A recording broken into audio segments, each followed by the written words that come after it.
5 Ways Envy for My New Purchase Manifests, by Krishna's Mercy.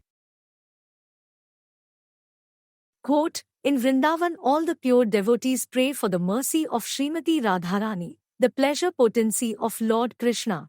Shrimati Radharani is a tenderhearted feminine counterpart of the Supreme Whole, resembling the perfectional stage of the worldly feminine nature.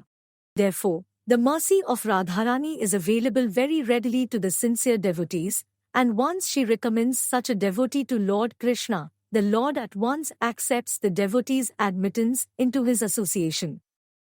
Srila Prabhupada, Shrimad Bhagavatam, 323 Purport. From an outside perspective, devotional service does not look much different from regular, ordinary life. Bhakti Yoga is taking the same circumstances, conditions, and influences and simply changing consciousness. Since it is connecting everything with a higher purpose, it is like uniting the individual with the divine. If everything looks the same, then how do we tell the difference? How can we recognize someone who is in tune with the Supreme Consciousness? How can we determine if they are making genuine progress along a path which carries permanent benefits, which transcend the material? As we know when to stop eating based on a feeling of satisfaction, we can judge the impact of devotional service based on symptoms. One area of potential study is envy. In material life, there is the tendency towards envy from all angles and all circles. The wife towards the husband, the parents towards the children, the brother towards the sister, the employees viewing the manager. The long-standing friend, who has helped so much, is envious of even the slightest improvement of someone they supposedly care for. In this example, we suppose that I have acquired something new. It is an automobile. My intentions were noble enough. I have never previously been known for lavish expenditures. I do not necessarily count every penny, but I do not waste for the sake of vanity. This car fits a purpose. It carries more passengers. The ride is more comfortable.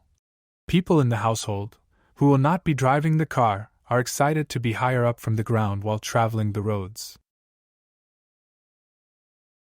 I get a feeling that my friends are not so happy about my new purchase, however.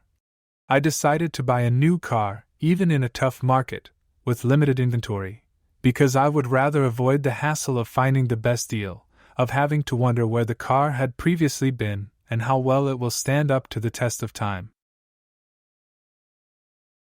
1. Make sure to diminish the importance.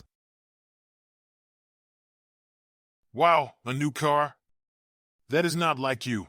At the end of the day, it is just a car. No one really cares. You drive something.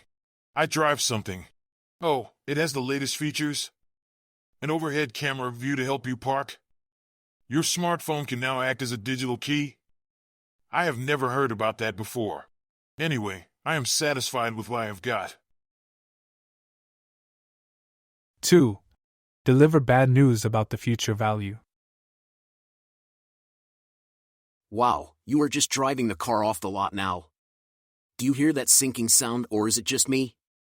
As you depress the accelerator to get moving, know that the same acceleration is taking place in depreciation. Know that simply by leaving the dealership your car has now diminished in value by a significant amount. 3. Compare against their own possessions. The brakes are fading.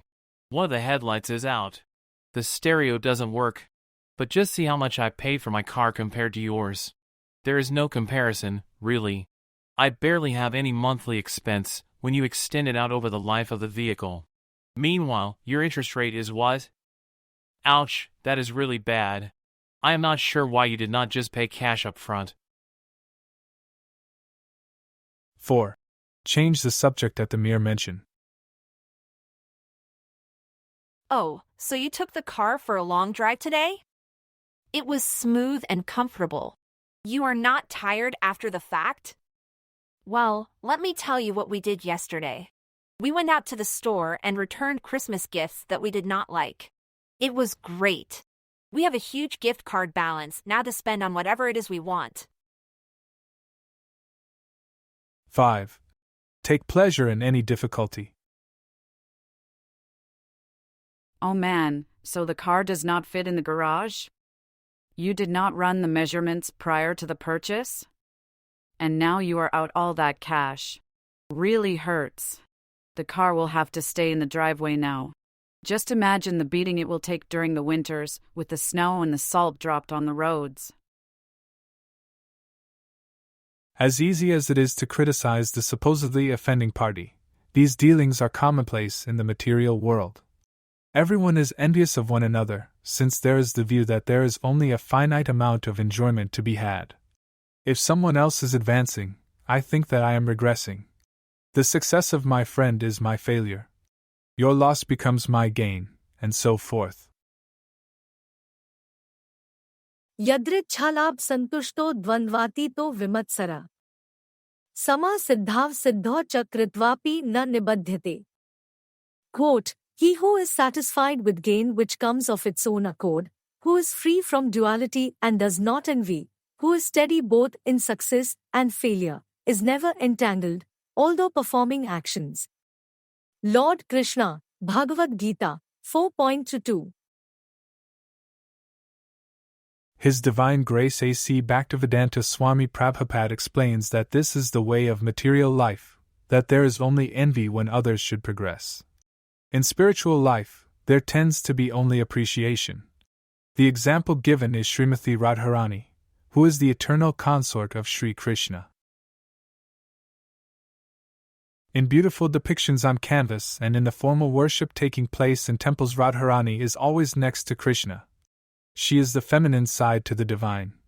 If God is the greatest enjoyer, Radharani is the one providing the most enjoyment to him. Despite the exalted position that she holds, Radharani is not a miser. She does not keep an exclusive lock on Sri Krishna. Rather, she is known to recommend devotees. If someone is serving nicely, if they have good intentions, then she essentially puts in a good word for them with the highest arbiter of all, who happens to also be the most merciful. In closing, most beloved of all, eternal consort to call, that pure devotion is seeing, recommended to highest being, that this person for service ready, due to their determination steady, envy not in Radharani found, bhakta to that place bound.